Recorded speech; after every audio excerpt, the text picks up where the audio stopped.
BX1 +. L'édito Fabrice Grosfilet. De nouvelles mesures qui visent à limiter la circulation du virus dans les écoles, un tour de vis sur la culture, l'impossibilité d'organiser des événements de plus de 200 personnes qui condamnent en grande partie le secteur événementiel ainsi que l'économie du secteur des foires et des congrès.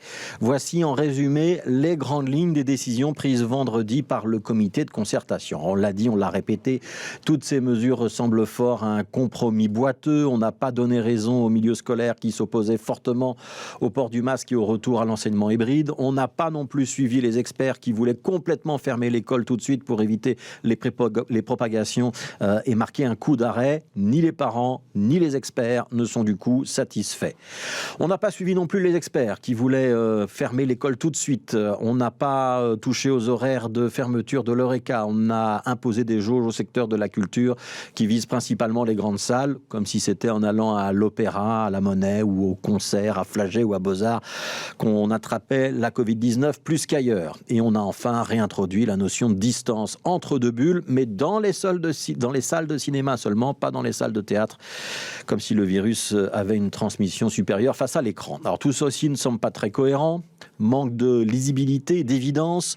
Beaucoup de commentateurs, d'experts, d'éditorialistes l'ont dit ce week-end et vous l'avez peut-être aussi pensé par vous-même. Le pire du pire étant que cela intervient à contretemps, quand les chiffres de contamination commencent enfin à baisser.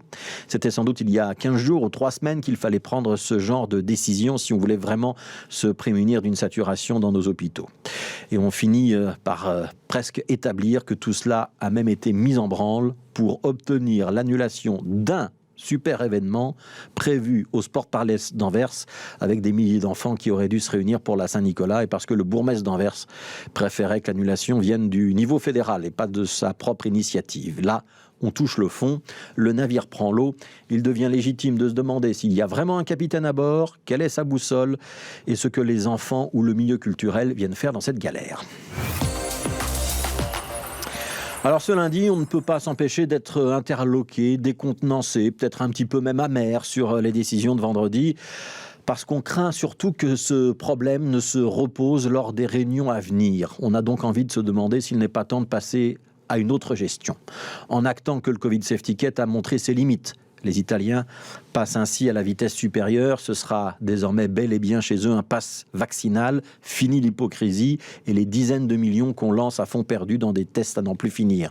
Si on n'est pas vacciné en Italie, on ne va pas au restaurant, au musée, en concert. On n'est même pas autorisé à rejoindre son lieu de travail. Point final. Les Italiens ne parlent pas avec les mains, ils parlent avec le vaccin. Chez les Allemands, c'est la même chose. La vaccination devrait devenir obligatoire en Allemagne à partir du mois de février. Et en attendant, les non-vaccinés ne peuvent déjà plus aller ni au resto, ni au stade, ni même dans les commerces non essentiels. Passer du CST donc à l'obligation vaccinale, l'Europe est bien en train de le faire. Mais la Belgique, qui a toujours 1 ou 2 chapitres de retard, y réfléchira sans doute l'année prochaine. L'autre élément qu'on aimerait mettre sur la table, c'est cette limitation des places en soins intensifs.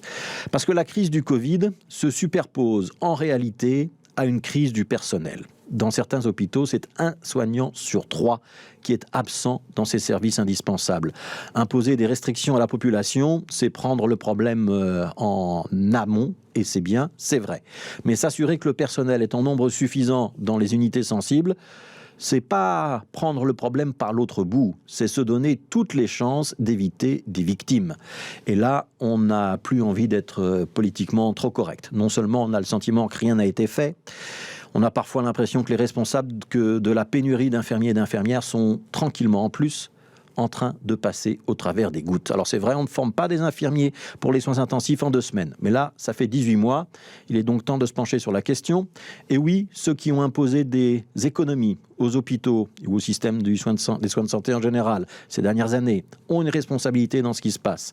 Ça concerne des hommes et des femmes politiques. Ça concerne aussi des directions d'hôpital qui n'ont pas voulu améliorer les horaires, les conditions de travail, recruter du personnel, ou qui l'ont sciemment laissé filer ailleurs, ce personnel, parce que ça coûtait trop cher. Il y a une hémorragie dans nos hôpitaux.